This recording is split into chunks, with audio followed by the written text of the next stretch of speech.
Hello my dear learners, welcome to I sure short. मेरा नाम है मयूरी भागवानी और आज की डेट है 26 नवंबर।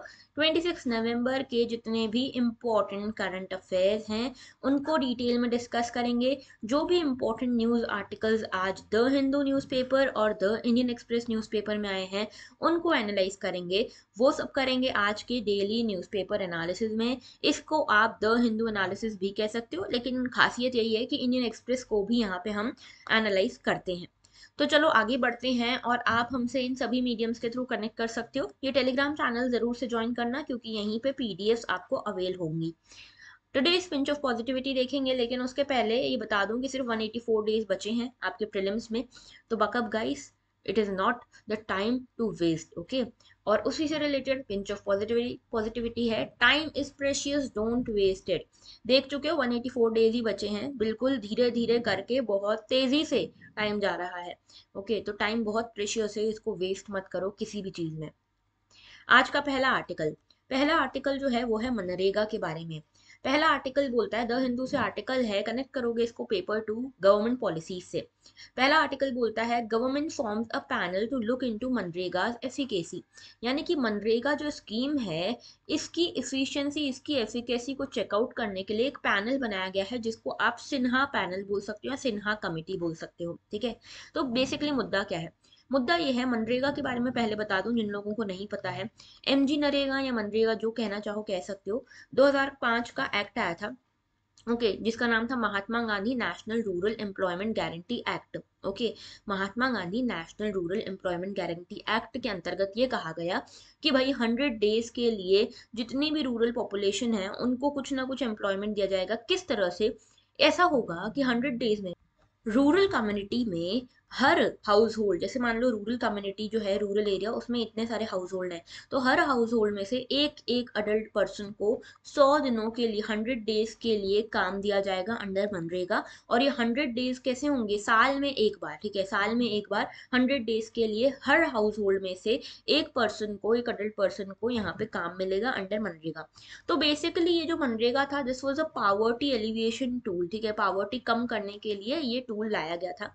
और इसमें जो है पावर्टी एलिवेशन टूल था, लेकिन अभी जाके कई सारी प्रॉब्लम्स इसमें आ गई। कैसी प्रॉब्लम्स आ गई? जैसे आप देखोगे, जो पुअर स्टेट्स हैं जैसे यूपी, बिहार, इस तरह के स्टेट्स में ये स्कीम ऑप्टिमली काम कर ही नहीं रही थी, कहीं ना कुछ लीकेज हो ही रहा था।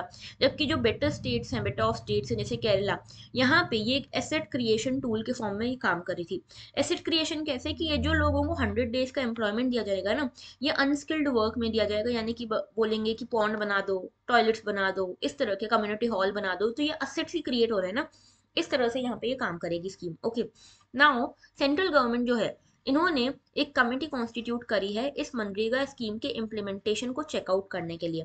और यहाँ पे काम यही होगा कि ये चेक करे कि मनरेगा स्कीम एक्चुअल में पावर्टी एलिवेशन स्कीम की तरह, पावर्टी एलिवेशन टूल की तरह काम कर रही है कि नहीं। यानी कि पावर्टी को रिड्यूस करने का काम कर रही है कि नहीं, क्योंकि मेनली एम तो यही था। नाउ देखो, मनरेगा जो एक्ट है इसमें 100 डेज का जो अनस्किल्ड वर्क है वो गारंटी किया जाता है per year for every rural house hold, okay. और करंटली आप देखोगे तो 15 करोड़ एक्टिव वर्कर्स इसमें एनरोल्ड है। जो कमेटी का नाम है, कमेटी में जो हेड कर रहे हैं वो है अमरजीत सिन्हा, जो कि रूरल डेवलपमेंट सेक्रेटरी हैं, पहले रह चुके हैं, ओके। तो अमरजीत सिन्हा की ये कमेटी है जिसमें और भी लोग होंगे, ओके। तो ये चेक करेगी कि कितनी डिमांड है मनरेगा वर्क की, एक्सपेंडिचर कितना हो रहा है, इंटर स्टेट वेरिएशंस क्या है, क्या कंपोजिशन ऑफ वर्क है, इन सब चीज़ों के बारे में देखेगी, सजेस्ट करेगी क्या क्या चेंजेस किए जा सकते हैं, ओके। मनरेगा जो है इसको एक पावर्टी एलिवेशन इंस्ट्रूमेंट की तरह यूज किया गया था, इंट्रोड्यूस किया गया था एटलीस्ट, ठीक है। और इसमें ये था कि सेफ्टी नेट प्रोवाइड किया जाए सभी रूरल कम्युनिटी को, कि भाई उनको वर्क और वेजेस तो मिलता रहेगा, ऐसा नहीं होगा कि बिल्कुल भूखे मर रहे हैं। यहाँ पे काम ये होगा कि एम्प्लॉयमेंट गारंटी कर दिया गया 100 डेज का, जिसके लिए मिनिमम वेजेस दिए जाएंगे, हर रूरल हाउस होल्ड इसके लिए केपेबल होगा, ठीक है। इसमें कोई भी अलग क्राइटेरिया नहीं रखा गया कि बीपीएल जो वर्ग है उसी से रिलेटेड हो, अगर रूरल हाउस होल्ड तो ही इनको मिलेगा, ऐसा कुछ नहीं। सभी रूरल हाउस होल्ड के लिए ये है। और पावर्टी को कम करने की कोशिश की गई है, क्योंकि आपको पता है कि रूरल एरियाज में उतने अपॉर्चुनिटीज नहीं होती जितनी अर्बन एरियाज में होती है। 2015 में भी हमारे प्राइम मिनिस्टर मोदी जी जो हैं उन्होंने कहा था कि ये जो है मनरेगा जो है आज के टाइम पे ठप पड़ चुकी है। देखो अगर आप मैं रियलिटी बताऊं पॉलिटिकली न्यूट्रल होके, तो MNREGA was one of the most efficient scheme, ठीक है। क्यों? क्योंकि देखो इसने बहुत अच्छा काम किया था एक्चुअल में पॉवर्टी को एलिविएट करने के लिए, ठीक है, पॉवर्टी को कम करने के लिए। इनफैक्ट कोविड के टाइम पे भी काफी इसको यूज किया जा रहा था as a shock absorber also. लेकिन देखा जा रहा है कि इसमें धीरे धीरे अब्जॉर्प्शन जो है वो कम हो रहा है, लोग जो हैं इसकी तरफ कम जा रहे हैं, ओके। और यहाँ पे क्या हो रहा है, लीकेज ज्यादा हो रहे हैं।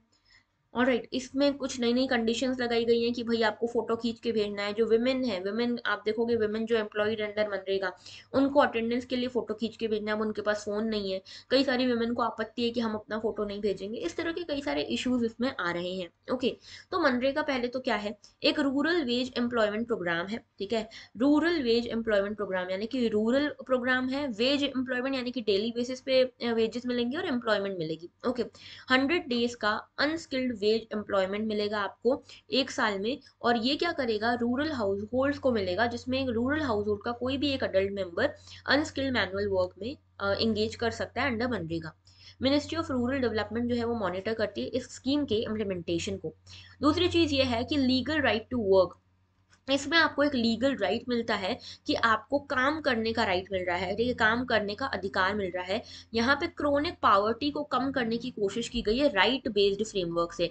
तो मनरेगा जो है ये सिर्फ एक स्कीम नहीं है, ये सिर्फ एक सोशल स्कीम नहीं है, ये आपको एक राइट दे रही है। तो ये राइट बेस्ड स्कीम भी है क्योंकि आपको राइट मिल रहा है, राइट टू वर्क, ओके। इसमें 1/3 बेनिफिशरीज जो होंगी वो विमेन होंगी, और जो वेजेस दिए जाएंगे मिनिमम वेजेस, वो होंगे according to the minimum wages act of 1948। ये डिमांड ड्रिवन स्कीम है, ओके। और इसमें ऐसा होगा कि जितनी डिमांड होगी उस हिसाब से यहाँ पे एम्प्लॉयमेंट जनरेट होगा। लीगली बैक्ड है ये, ठीक है, यानी कि इसके पीछे लॉ एक्ट एक है, एक्ट एक है, ठीक है, स्टैट्यूटरी बेसिस इसके पीछे है। मैंने बताया ना, मनरेगा एक्ट ऑफ 2005 इसके पीछे है, ओके।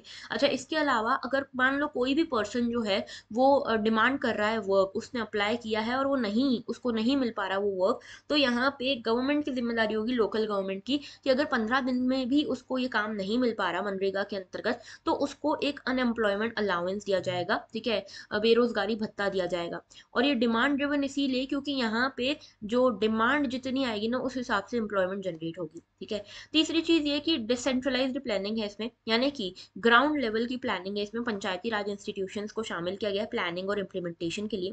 साथ में ग्राम सभा डिसाइड करती है कि कौन से वर्क्स करवाने। जैसे मान लो किसी गांव में मनरेगा स्कीम चल रही है, अब सभी गांव के हाउस होल्ड जो हैं इसमें इन्वॉल्व हो रहे हैं, लेकिन करेंगे क्या, क्या असेट बिल्ड करेंगे, ये भी तो डिसाइड करना है। ये असेट बिल्ड करने का काम ये खुद ही करते हैं, ठीक है, ग्राम सभा ही करती है।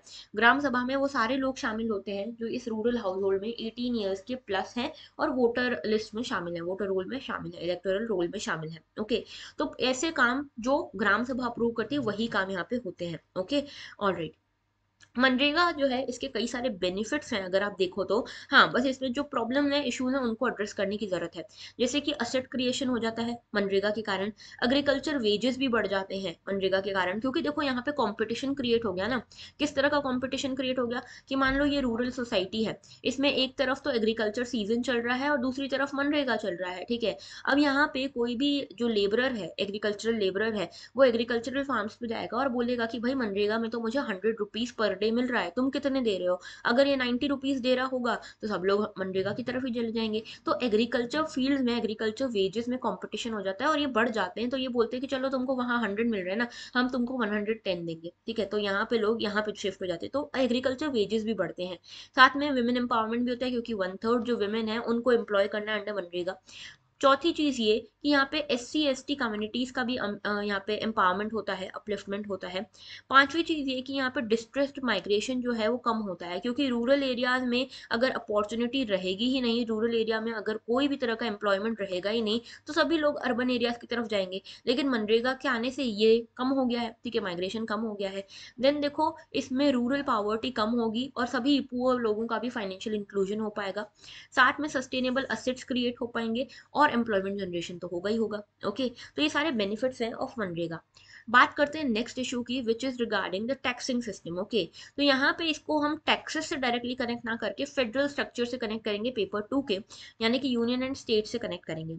तो देखो यहाँ पे हुआ क्या है, जो स्टेट्स हैं, ठीक है, स्पेशली नॉन बीजेपी वाले, जो नॉन बीजेपी वाले स्टेट्स हैं, उन्होंने ये कहा है, और कुछ बीजेपी वाले स्टेट्स भी हैं, इनका कहना है सेंटर से, सेंटर पे किसकी गवर्नमेंट है, बीजेपी की गवर्नमेंट है, इनका स्टेट्स का कहना है सेंटर से कि भाई एक आप काम करो, ठीक है, एक काम ये करो, पूरी चीज समझा रही हूँ। देखो इन्होंने क्या किया, स्टेट्स ने बोला हमने अपने जो इनडायरेक्ट टैक्सेस थे वो छोड़े आपके लिए, आपके कहने पे, और आपने फिर जीएसटी लेकर आए, जीएसटी लेकर आए, आपने बोला कि जो भी स्टेट्स को नुकसान हुआ है ना इसमें, इनडायरेक्ट टैक्सेस जो नहीं मिल पाएंगे अब स्टेट्स को, उसके लिए सेंटर कॉम्पनसेट करेगा, जीएसटी में जो है जीएसटी का कुछ कॉम्पनसेशन स्टेट्स को मिलेगा। ओके, ये कहा गया। तो ये कहा गया कि सेंट्रल पूल जो होगा, जो भी जीएसटी सेंट्रल गवर्नमेंट के पास आ रहा है वो सेंट्रल पूल है, इस सेंट्रल पूल को हम डिवाइड करेंगे, डिवाइड इस तरह से करेंगे कि कुछ पोर्शन सेंटर रखेगा और बाकी पोर्शन जो है वो पूरा का पूरा स्टेट्स के बीच में हम डिवाइड कर देंगे, ठीक है, ये चीज डिसाइड हुई। अब यहाँ पे स्टेट्स का कहना है कि ये चीज करनी है, एक तो ये चीज टाइमली करो, टाइम पे करो, ठीक है, दूसरी चीज ये कहनी है स्टेट्स की कि भाई काफी सारे जो जैसे हमारे जो इनडायरेक्ट टैक्सेस को हटा के आपने जीएसटी लगाया, इसमें काफी सारा जो टैक्स है वो टैक्स आपने हटा के उसको सेस या सरचार्ज में बदल दिया। अब सेस या सरचार्ज जो है ये भी टैक्स ही है, ठीक है, जो सेंटर को मिल रहा है, लेकिन इनके साथ इशू ये है कि इसको यहाँ पे बांटना नहीं पड़ता सेंटर को स्टेट्स के साथ। तो ये जो सेस और सरचार्ज है ना, ये डिविजिबल पूल का पार्ट ही नहीं बनता, ठीक है, डिविजिबल पूल का पार्ट ही नहीं बनता, ये जो डिविजिबल पूल था ना जो स्टेट्स को जा रहा था, इसका पार्ट ही नहीं बनता ये सेस और सरचार्ज। तो यहाँ पे जो स्टेट्स के पास जो जा रहा था टैक्स, जो अमाउंट जा रहा था वो कम हो गया ना, क्योंकि सरचार्ज और सेस सेंटर के पास तो आ रहा है in the form of tax, लेकिन स्टेट्स के पास ये आ ही नहीं रहा। तो स्टेट्स का कहना है कि भाई ये सेस और सरचार्ज जो आपने इतना बढ़ा रखा है उसको कम करो और उसको नॉर्मल टैक्स के अंतर्गत लेकर आओ, क्योंकि हमारा भी तो रेवेन्यू बढ़े। तो यहाँ पे कई सारे स्टेट्स हैं जो बीजेपी वाले हैं और कुछ नॉन बीजेपी वाले भी हैं, ठीक है, और इनका कहना है कि जो रिलायंस है रेवेन्यू बढ़ाने का सेस और सरचार्ज पे, वो कम करना चाहिए, ठीक है। ये भी कहा गया है कि हमको और फिस्कल सपोर्ट की जरूरत है हमारी इकोनॉमी को हेल्प करने के लिए, क्योंकि आपने हमसे सारे इनडायरेक्ट टैक्सेस लेकर जीएसटी में शामिल कर लिए हैं, ठीक है। इसके साथ ये भी कहते हैं कि जो फेडरल फिस्कल फ्रेमवर्क है उसका ध्यान रखना चाहिए। फेडरल फिस्कल फ्रेमवर्क का मतलब क्या है, फेडरल का मतलब क्या होता है, देखो फेडरल का मतलब ये होता है कि सेंटर है और दूसरी तरफ स्टेट है। ऐसा नहीं है कि स्टेट जो है सेंटर के सबऑर्डिनेट है या सेंटर ऊपर है, ऐसा कुछ नहीं है। दोनों ही यहाँ पे अपनी अपनी अथॉरिटी कॉन्स्टिट्यूशन से बोरो करते हैं, ठीक है, दोनों ही अपनी अथॉरिटी कॉन्स्टिट्यूशन से बोरो करते हैं, और इसीलिए दोनों अपने अपने फंक्शन में अपने लिए इंटरडिपेंडेंट है, इंडिपेंडेंट है। ओके, तो फिस्कल फ्रेमवर्क क्या होता है, फिस्कल फ्रेमवर्क यानी कि फेडरल बेसिस पे सेंटर और स्टेट दोनों का ध्यान में रख के फिस्कल फ्रेमवर्क बनाया जाए। ओके, तो यहाँ पे बेसिकली जो फाइनेंस मिनिस्टर ने अलग अलग स्टेट्स के, उनका कहना यह है कि सेस और सरचार्ज जो है वो बढ़ा दिया गया है। 2011-12 में सेस और सरचार्ज जो था ये 10% हुआ करता था, 10.4%। अभी 2021-22 में यही सेस या सरचार्ज जो है टोटल टैक्स रेवेन्यू का 26% बन गया है। यानी कि जो टोटल टैक्स रेवेन्यू आता है ना सरकार के पास, उसमें से 1/4 से भी ज्यादा जो है सरचार्ज और सेस से आता है, जिसको कि सेंट्रल गवर्नमेंट को शेयर नहीं करना पड़ता स्टेट्स के साथ।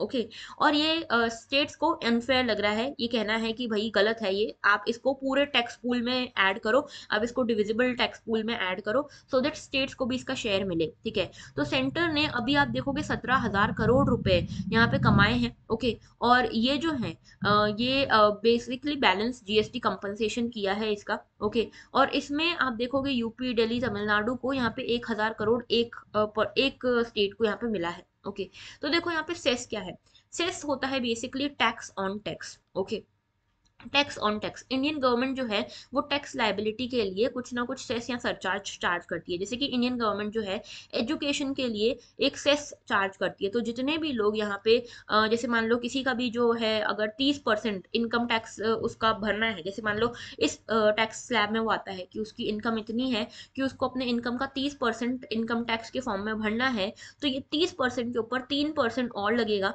ठीक है, और ये 3% जो लगेगा ये होगा एजुकेशन सेस, ठीक है। तो बेसिकली एजुकेशन सेस जो होगा ये टैक्स के ऊपर टैक्स लग रहा है, यानी कि 30% इनकम टैक्स भरना है, प्लस 3% ऑफ 30% इनकम टैक्स जो है ये है यहाँ का सेस। ओके, तो ये टैक्स ऑन टैक्स है। और ये जो है directly consolidated fund of India पे जाएगा, जो कि सिंगल हैंडेडली सेंटर के पास जाने वाला है, इसमें स्टेट्स के साथ कोई शेयरिंग नहीं होने वाली है। ओके, देन बात करते हैं सरचार्ज की। सरचार्ज जो है, अच्छा याद रखना, सेस जो है ना, ये किसी स्पेसिफिक चीज के लिए लगाया जाता है, जैसे कि यहाँ पे एजुकेशन के लिए लगाया गया, लेकिन सरचार्ज जो है किसी स्पेसिफिक चीज के लिए नहीं लगाया जाता। जो भी लोग जिनकी इनकम 50 लाख से ज्यादा है, ठीक है, एनुअली, उन लोगों के ऊपर सरचार्ज लगाया जाता है। कोई एक स्पेसिफिक कॉज नहीं होता, ठीक है, इसमें कोई यूनियन गवर्नमेंट जिस चीज के लिए चाहे उसके लिए डाइवर्ट कर सकती है। और यहाँ पे ये जो है, ये आप देखोगे इसको कलेक्ट किया जाता है कंसोलिडेटेड फंड ऑफ इंडिया में, और किसी भी पर्पस के लिए यूज किया जा सकता है। जैसे कि अगर कोई पर्सन 50 लाख से ज्यादा कमाता है, तो उसको 30% अपना जो है इनकम, वो इनकम टैक्स में देनी पड़ेगी, प्लस उससे बोला जा सकता है कि 10% आप और सरचार्ज दो। तो ये 10% जो है ये इनकम टैक्स पे जितना है, 10 जितना भी इनकम टैक्स भर रहे हैं 30% के अंतर्गत, उसका 10% जो है वो सरचार्ज होता है। तो 30% ये तो भरना ही है, plus 10% of total income tax भी आपको भरना है, ठीक है। तो ये सिस्टम है। देन देखो, टैक्स सरचार्ज और सेस के बीच में क्या डिफरेंस है। टैक्स जो है ये directly consolidated fund of India में जाता है, सरचार्ज भी और सेस भी, ठीक है। लेकिन जो टैक्स है उसका यूटिलाइजेशन रिस्ट्रिक्टेड नहीं है, इसको जहां जहां यूज करना चाहे सरकार कर सकती है। सरचार्ज को भी ऐसे ही यूज कर सकती है कहीं पे भी, लेकिन सेस का जो यूटिलाइजेशन है वो रिस्ट्रिक्टेड है, जिस पर्पस के लिए बता के आपने कलेक्ट किया था उसी में आप यूज करोगे। देन टैक्स, जो बात करें टैक्स की, तो इसको आप किसी भी पर्पस के लिए यूज कर सकते हो, सरचार्ज को भी किसी भी पर्पस के लिए, लेकिन सेस जो है स्पेसिफिक पर्पस के लिए ही यूज होगा। टैक्स की बात करें तो यहाँ पे जो रेवेन्यू जमा होता है वो स्टेट गवर्नमेंट के साथ भी शेयर होता है। सरचार्ज और सेस में इस तरह की कोई शेयरिंग नहीं होती है। ओके, नाउ देखो, जो जीएसटी की बात करें थे, तो यहाँ पे सेंट्रल टैक्सेस जो थे पहले इतने सारे लगते थे, स्टेट भी अपने इतने सारे टैक्सेस लगाता था, तो यहाँ पे दोनों को मिला के एक जीएसटी बनाया गया है, ठीक है, यानी कि जो हमारा गुड्स एंड सर्विस टैक्स बनाया गया है, इसमें कई सारे टैक्सेस को मिलाकर ये बनाया गया है। ओके, इसमें स्टेट्स ने भी अपने अपने जो सेस थे उसको छोड़ा है और ये बनाया है। तो इसीलिए अब स्टेट्स का नाराज होना बनता है, क्योंकि यहाँ पे जो टोटल जीएसटी कलेक्ट हो रहा है उसमें स्टेट्स ने अपने ये सारे टैक्सेस पे गिव अप किया था, तभी जाके जीएसटी बना। और इसमें अगर सरकार जो है, सेंट्रल गवर्नमेंट, वो सेस और सरचार्ज अलग से लगाएगी जिसका कि शेयर बिल्कुल भी स्टेट्स को नहीं मिल रहा, तो स्टेट्स को तो बुरा लगेगा ही, है ना। तो देखो, ये पूरी बात थी। नेक्स्ट हमारा इशू है, supreme court seeks government view on allowing same sex marriages, ठीक है। तो यहाँ पे पेपर 2 सोशल इश्यूज से आप इसको कनेक्ट कर सकते हो। मुद्दा ये है कि सुप्रीम कोर्ट ने सेक्शन 377 स्क्रैप डाउन कर दिया था, ठीक है, यानी कि ये कह दिया कि भैया homosexuality is allowed, homosexuality is not a crime in India, ठीक है। यानी कि जो एलजीबीटीक्यू कम्युनिटी है इसको रिकॉग्निशन मिल गया था। ओके, लेकिन ये कहा गया कि homosexual relationships are not a crime, लेकिन होमोसेक्सुअल मैरिजेस को अभी तक भी यहाँ पे किसी भी तरह का लीगल राइट नहीं मिला या लीगल बैकिंग नहीं मिली है। तो सुप्रीम कोर्ट में कुछ पिटिशन गई जिनमें ये कहा गया कि सेम सेक्स मैरिजेस को स्पेशल मैरिज एक्ट के अंतर्गत लाना चाहिए, ठीक है। स्पेशल मैरिज एक्ट जो है 1954 का, इसके अंतर्गत लाना चाहिए। ये स्पेशल मैरिज एक्ट क्या है? देखो, वैसे तो एक हिंदू मैरिज एक्ट है जिसमें हिंदू जो सेम कास्ट के लोग होते हैं वो शादी करते हैं। स्पेशल मैरिज एक्ट जो है ये 1954 का एक्ट है, और ये कहता है कि जो इंटर रिलीजियस मैरिजेस होती है ना, वो स्पेशल मैरिज एक्ट के अंतर्गत उनको ये बैकिंग मिलती है, legal backing. Okay, same sex marriages के जो प्रपोनेंट हैं उनका कहना है कि स्पेशल मैरिज एक्ट के अंतर्गत सेम सेक्स मैरिजेस को भी इंक्लूड करना चाहिए। तो देखिए, इसी को लेकर सुप्रीम कोर्ट में एक पिटीशन गई है। पिटीशन डालने वाले हैं, एक तो पिटिशनर सुप्रिया चक्रवर्ती और एक है अभय डांग, ये दो लोग जो आपको दिख रहे हैं ये, ठीक है। तो इसमें बोला ये गया है सुप्रीम कोर्ट को कि भाई, जब आपने नवतेज जौहर केस में हमको ये कह दिया कि homosexuality is allowed in India, homosexuality has been decriminalized, अगर आपने ये कह दिया है 2018 की इस कॉन्स्टिट्यूशनल बेंच की जजमेंट में, नवतेज जौहर इसका नाम है, तो फिर आपको मैरिज को भी अलाउ करना चाहिए। तो सुप्रीम कोर्ट ने बेसिकली सेंटर से ये कहा है कि जो सेम सेक्स मैरिज है, इसको सोलेमनाइज करने के लिए स्पेशल मैरिज एक्ट के अंतर्गत एक प्रोविजन बनाया जाना चाहिए, इसके ऊपर सेंटर को सोचना चाहिए। Okay, so that LGBTQ community जो है, कपल्स जो है, वो भी अपनी मैरिजेस जो है बिना किसी डिस्क्रिमिनेशन के कर सकें, प्रॉपर लॉ की बैकिंग के साथ कर सकें, ठीक है। जो पिटिशनर है उनका कहना ये है कि देखो, जो अभी स्पेशल मैरिज एक्ट है ये जो है डिस्क्रिमिनेटरी है, अगर इसमें सेम सेक्स मैरिजेस इंक्लूडेड नहीं है, क्योंकि आर्टिकल 14 तो यही कहता है कि भाई जो सेम सेक्स जो भी मैरिज है या जो जो भी चीजें होती है वो इक्वालिटी के बेसिस पे हो सकती हैं, हर किसी को इक्वल राइट्स हैं।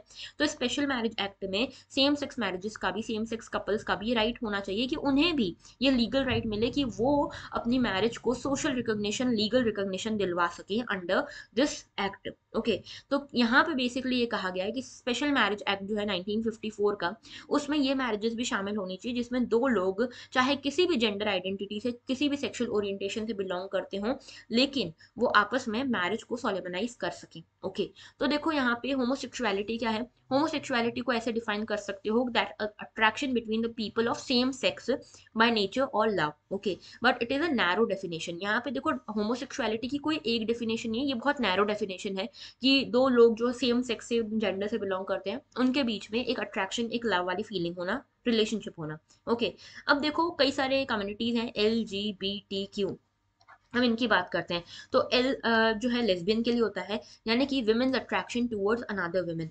गे is for the men who are attracted towards another main.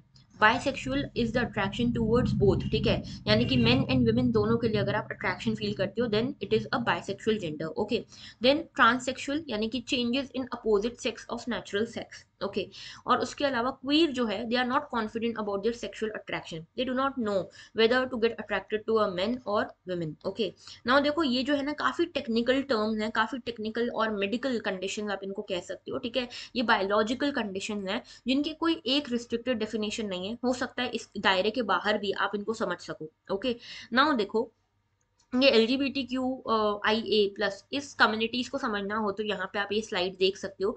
LGBTQ तो मैं आपको समझा चुकी हूँ, आई का मतलब भी समझा देती हूँ, intersex. Intersex are the people who were born with genital organs of both sexes, ठीक है। तो यहाँ पे ये एक जेनेटिक कंडीशन है, एक बायोलॉजिकल मेडिकल कंडीशन है, जहाँ पे जो पर्सन है वो दोनों ही सेक्सेस के बायोलॉजिकल जेनेटिकल ऑर्गन्स के साथ पैदा हुआ था। असेक्सुअल जो है, they are uncomfortable with sexual contact with anyone, ठीक है। असेक्सुअल लोग जो हैं they are not comfortable with any kind of sexual contact. Okay, तो उनको कोई इंटरेस्ट नहीं होता सेक्सुअलिटी में। ओके, एंड देन प्लस जो है इसमें और भी कई सारे ट्रांसजेंडर्स या और भी कई सारे थर्ड जेंडर्स आ सकते हैं। ओके, देन देखो स्पेशल मैरिज एक्ट की बात कर लेते हैं। तो ये एक लेजिस्लेशन है जिसको बनाया गया था इंटर रिलीजियस और इंटरकास्ट मैरिजेस को सोलेमनाइज करने के लिए, वैलिडेट करने के लिए। ओके, तो यहाँ पे एक सिविल कॉन्ट्रैक्ट के थ्रू आप अपने मैरिज को सोलेमनाइज कर सकते हो, क्योंकि देखो हिंदूज में जो मैरिज है उसको एक सैक्रामेंट माना जाता है, ठीक है, एक संस्कार माना जाता है, जबकि मुस्लिम्स में, इस्लाम में marriage is basically a contract. Okay, तो यहाँ पे दोनों अलग अलग माना जाता है, तो इसीलिए एक सिविल कॉन्ट्रैक्ट के फॉर्म में इसको आगे जाके माना जाएगा अंडर स्पेशल मैरिज एक्ट, ठीक है। तो यहाँ पे कोई भी रिलीजियस फॉर्मेलिटीज की जरूरत नहीं होती, ये Hindus, Muslims, Christian, Sikhs, Jain, Buddhist marriages में लगता है, ठीक है। अच्छा, ये जो एक्ट है सिर्फ इंडियन सिटीजन जो इंडिया में रह रहे हैं उनके लिए ही नहीं, वो इंडियंस जो बाहर रह रहे हैं उनके लिए भी लागू होता है। ओके, नाउ देखो अगर बात करें ये जो सेम सेक्स मैरिजेस की, तो सेम सेक्स रिलेशनशिप्स के ऊपर जो जो अभी तक जजमेंट है उनकी भी बात कर लेते हैं, और मैरिज की भी बात कर लेते हैं। मैरिज जो है, यहाँ पे मैरिज की बात हो रही है, यहाँ पे सुप्रीम कोर्ट ने कहा था marriage is a fundamental right. Shafin Jahan versus Ashok KM and others 2018 का केस था। ये कहा गया कि आर्टिकल 16 जो है वो तो यही बात करता है कि भाई हर किसी को इक्वालिटी होनी चाहिए, इधर on the case of religion के, कास्ट, सेक्स एटसेट्रा, ठीक है। तो आर्टिकल 16 को जोड़ा गया universal declaration of human rights के साथ, और ये कहा गया कि यहाँ पे किसी से भी शादी करना, एक पर्सन का right to marry to any person of his choice is the integral part of article 21। तो यूनाइटेड ये universal declaration of human rights, ठीक है, इसका आर्टिकल 16 जो है वो कहता है कि किसी भी पर्सन से आप शादी कर सकते हो, और this stage in alignment with article 21 of our constitution. क्यों? क्योंकि ये कहता है article 21 that it is the right to marry a person of one's choice is an integral part of article 21। Okay, तो राइट टू मैरी जो है ये intrinsic है राइट टू लिबर्टी में। हमारे कॉन्स्टिट्यूशन में article 21 stand for right to liberty, और right to liberty में राइट टू मैरी इन्वॉल्व है, ठीक है। अच्छा, दूसरी चीज ये LGBTQ कम्युनिटी के ऊपर ये आया कि नवजीत सिंह जौहर, ये जो केस आया था 2018 का, जिसमें सेक्शन 377 को स्क्रैप कर दिया गया, होमोसेक्सुअलिटी को डीक्रिमिनलाइज कर दिया गया। इसमें ये भी कहा गया कि LGBTQ कम्युनिटी के पास वो सारे राइट्स होंगे, कॉन्स्टिट्यूशनल राइट्स जो बाकी सभी के पास हैं, तो इनको भी इक्वल सिटीजनशिप और इक्वल प्रोटेक्शन ऑफ लॉ मिलना चाहिए। तो अभी जो पिटिशनर है ना, उनका कहना यही है, ये सारे ही आर्ग्यूमेंट उन्होंने रखे हैं कि भाई ये सब जो चीजें हैं ये आपने ही तो कही है, तो फिर हमें क्यों नहीं राइट मिल सकता सेम सेक्स मैरिजेस का। ओके। देन बात करते हैं, Russia offers advanced fuel option to Kudankulam plant. ये कुडनकुलम प्लांट क्या है? ये एक बेसिकली न्यूक्लियर पावर प्लांट है जो इंडिया में तमिलनाडु में बनाया गया है। ओके। और ये जो तमिलनाडु में ये कुडनकुलम प्लांट बनाया गया है, ये इंडिया और रशिया ने मदद करी थी इसमें। इंडिया ने बनाया है, रशिया ने मदद करी थी इसमें। और रशिया की एक कंपनी है, ठीक है, TVEL फ्यूल। इन्होंने एक ऑप्शन दिया है कि भाई अभी जो आप फ्यूल यूज करते हो ना, वो फ्यूल 18 महीने का, उसके पास 18 महीने की फ्यूल साइकिल है, यानी कि 18 महीने खत्म तो आपको पावर प्लांट रोकना पड़ेगा, जब तक नया फ्यूल नहीं डालोगे काम नहीं बढ़ेगा। अभी हमारे पास नया ATF फ्यूल है, एडवांस टेक्नोलॉजी फ्यूल आया है, जो 24 महीने की फ्यूल साइकिल के साथ है। तो चाहो तो ये यूज कर सकते हो। इससे क्या होगा? इफिशियंसी बढ़ेगी, पावर जनरेशन ज्यादा होगा, ठीक है, प्रोलॉन्ग्ड ऑपरेशन आप कर पाओगे, और सेविंग्स भी होगी आपकी फॉरेन एक्सचेंज की, क्योंकि आपको बार बार रुकना नहीं पड़ेगा, ठीक है। तो फ्रेश फ्यूल असेंबलीज आप कर पाओगे, फ्रेश फ्यूल असेंबलीज आप बाय कर सकते हो। कुडनकुलम के बारे में ये कहा गया है ना। इसको आप पेपर 2 से कनेक्ट कर सकते हो, IR से और एनर्जी वाले टॉपिक से भी। ओके ना, देखो कुडनकुलम के बारे में कुछ चीजें। ये single largest nuclear power plant है इंडिया का। कहाँ पे लोकेटेड है? तमिलनाडु के तिरुनेलवली डिस्ट्रिक्ट में इन्वॉल्व है। 6000 मेगावाट ऑफ इलेक्ट्रिसिटी जनरेट करता है। VVER 1000 रिएक्टर्स इसमें इंक्लूडेड हैं, 6। ये VVER क्या है? बेसिकली ये प्रेशराइज्ड वाटर रिएक्टर्स हैं, ठीक है, प्रेशराइज्ड वाटर रिएक्टर्स यहाँ पे हैं। और इनकी इंस्टॉल्ड कैपेसिटी जो है 6000 मेगावाट है। इसको बनाया गया है रशिया और इंडिया में NPCIL की मदद से। ओके। तो आप देखो न्यूक्लियर पावर प्लांट्स पूरे मैप देख सकते हो, कहाँ पे कौन कौन सा पावर प्लांट लोकेटेड है। जैसे देखो, ये कलपक्कम है तमिलनाडु में, फिर दूसरा कुडनकुलम है, ठीक है, यहाँ पे तमिलनाडु में। कैगा है कर्नाटका में, तारापुर है महाराष्ट्र में, काकरापार है गुजरात में, पोखरन है राजस्थान में, ये रणथंभौर या राजस्थान एटॉमिक पावर प्लांट भी कह सकते हो, राजस्थान में। और एक है नारोरा, यूपी में। ओके, ये याद रखना। एक बनने वाला है चुटका। चुटका जो है वो मध्य प्रदेश में बनने वाला है। ओके, बात करते हैं आगे। नेक्स्ट हमारा आर्टिकल जो है बेसिकली एक एडिटोरियल है। एडिटोरियल है द हिंदू का, the constitution of India deserves better. Polity का एडिटोरियल, आप इसको कनेक्ट कर सकते हो। बताया क्या गया है? देखो भाई, आज है 26 नवंबर। 26 नवंबर जो है, ये इसको कहा जाता है constitution day. Constitution day, national constitution day कहा जाता है, क्योंकि इसी दिन पे हमारा कॉन्स्टिट्यूशन बन के तैयार हुआ था। लागू ये 26 जनवरी से हुआ था, लेकिन बन के तैयार हो चुका था, अडॉप्ट हम कर चुके थे 26 नवंबर को। और इनेक्ट करा था हमने इसको 26 जनवरी 1950 को, ठीक है। तो ये बन के तैयार हो गया था 26 नवंबर 1949 को। अडॉप्ट कर चुके थे, इनेक्ट हमने 26 जनवरी को किया, जिसको हम रिपब्लिक डे के फॉर्म में मनाते हैं, ठीक है। लेकिन कॉन्स्टिट्यूशन डे जो है 2015 से मनाना शुरू किया हमने, क्योंकि इसी दिन पे हमने अडॉप्ट किया था। आई होप आप सभी जो भी लोग UPSC को लेकर सीरियस हैं, उनको प्रियम्बल मुंह जुबानी याद होना चाहिए। प्रियम्बल जब आप पढ़ते हो तो उसमें लिखा है we the people of India, और उसके बारे में, कॉन्स्टिट्यूशन के बारे में सब चीजें लिखी है। और एंड में लिखा है enact and adopt this constitution. Okay, और लिखा है 26th डे ऑफ नवंबर। तो यहाँ पे ये चीज लिखी हुई है, वहाँ पे 26 नवंबर मेंशन है। ओके, तो ये इसीलिए कॉन्स्टिट्यूशन डे मनाया जा रहा है। ओके, आज का आपका क्वेश्चन जो कमेंट सेक्शन में कमेंट करोगे, पहला क्वेश्चन है कि कॉन्स्टिट्यूशन बनाने में हमारी कॉन्स्टिट्यूएंट असेंबली को कितना टाइम लगा। एग्जैक्ट टाइम कितना लगा, ये आप मुझे बताना आज के कमेंट सेक्शन में। ओके, अच्छा। आर्टिकल कहता है कि भाई 2015 से कॉन्स्टिट्यूशन डे मना रहे हैं, और जो कॉन्स्टिट्यूशन है उसकी बड़ी बड़ी बातें हम करते हैं, संविधान की बड़ी बड़ी बातें करते हैं। लेकिन बड़ी बात यह है कि संविधान के बारे में जानते बहुत कम लोग हैं। कई सारे सब्सटैंशियल इश्यूज हैं, जिसमें से एक है अवेयरनेस अबाउट द कॉन्स्टिट्यूशन। किसी को अवेयरनेस नहीं है। एजुकेटेड अनएजुकेटेड को तो छोड़ो, इलिटरेट लोगों को तो छोड़ो, एजुकेटेड लोगों को भी इसकी समझ नहीं है, ठीक है।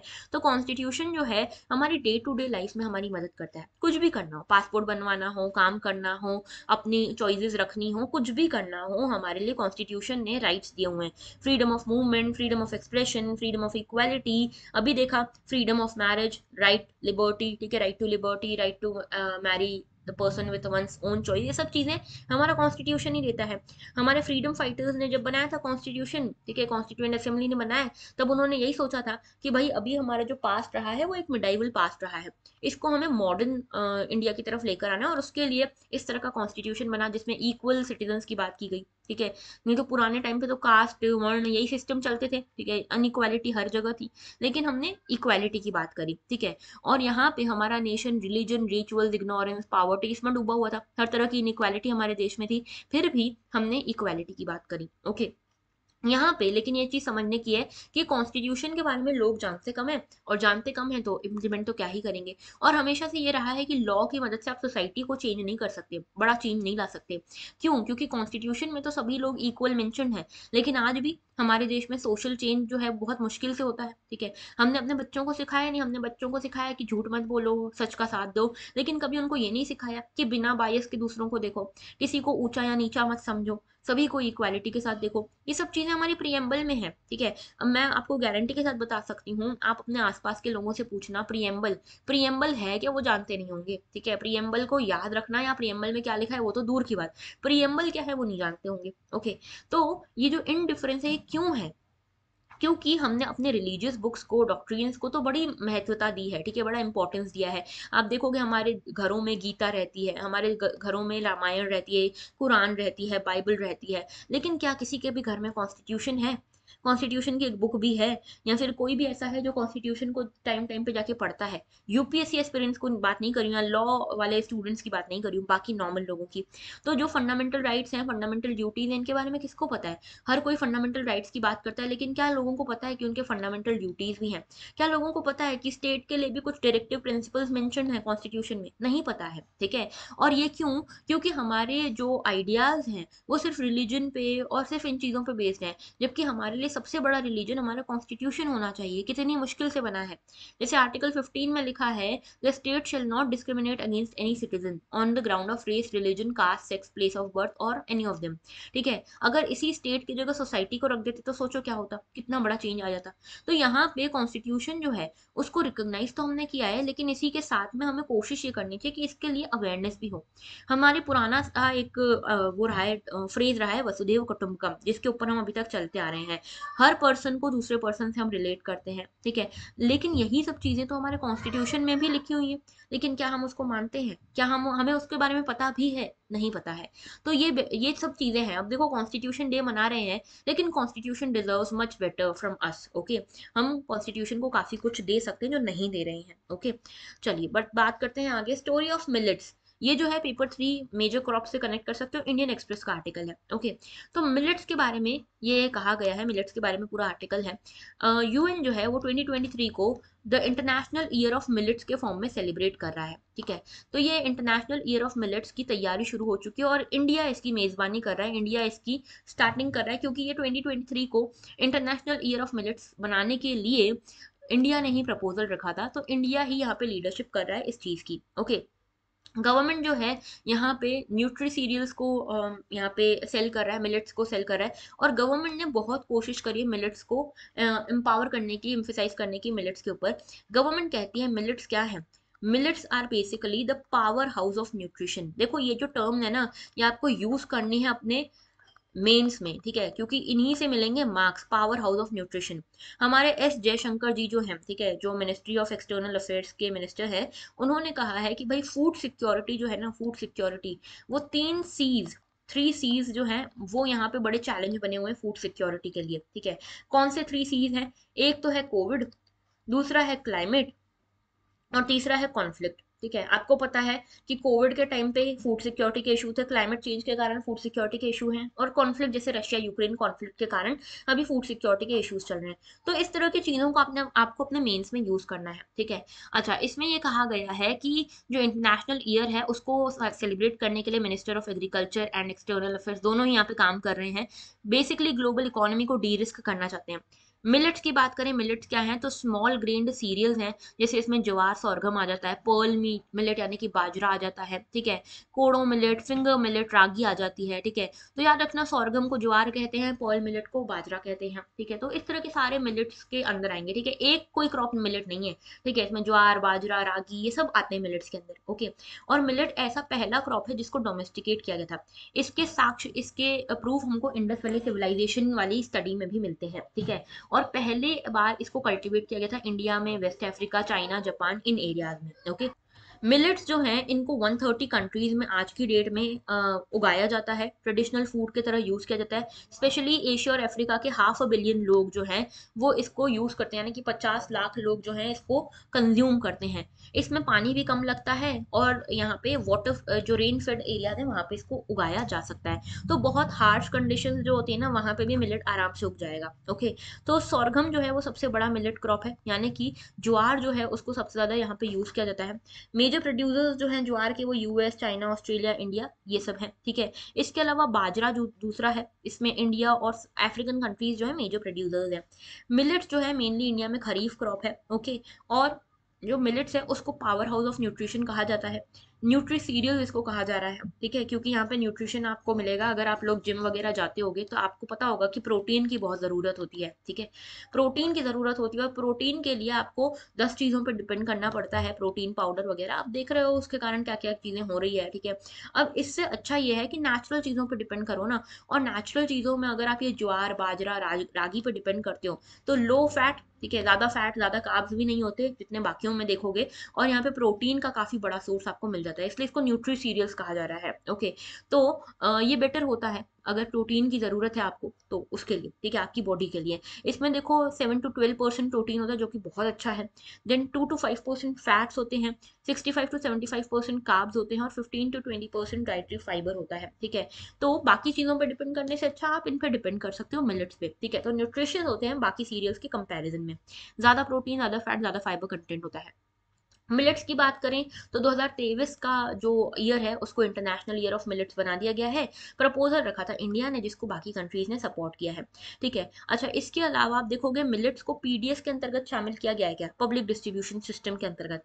तो देखो नेशनल फूड सिक्योरिटी एक्ट है 2013 का, जिसमें यही बात होती है कि सभी जो एलिजिबल हाउस होल्ड हैं उनको 3 रुपए, 2 रुपए, 1 रुपए में rice, wheat and coarse grain दिए जाते हैं, लेकिन कहीं पे भी मिलेट्स जैसे ग्रेन्स जो है, मिलेट्स जैसे न्यूट्रिशन नहीं दिए जाते, ठीक है। और इसके लिए सेंट्रल पूल जो है वो भी बहुत कम है।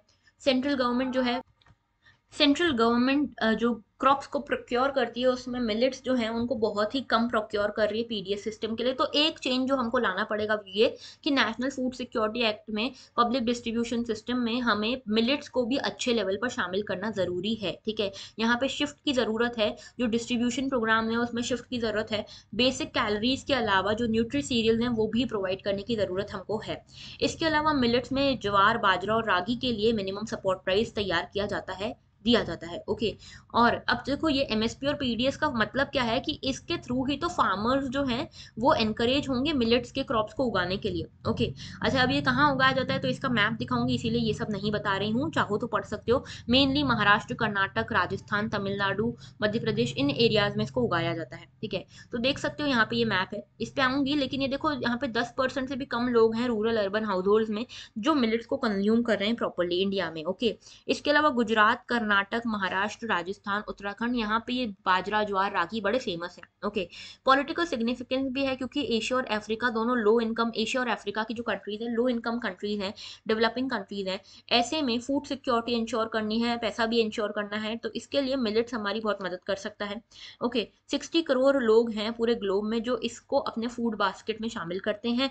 और ये प्रपोज किया गया है कि 2023 में जब इसको सेलिब्रेट किया जाएगा इंटरनेशनल ईयर ऑफ मिलेट्स के फॉर्म में, तो इंडिया इसकी मेजबानी, इंडिया इसकी लीडरशिप करेगा जैसे कि इंटरनेशनल सोलर अलायंस में करता आ रहा है, ओके।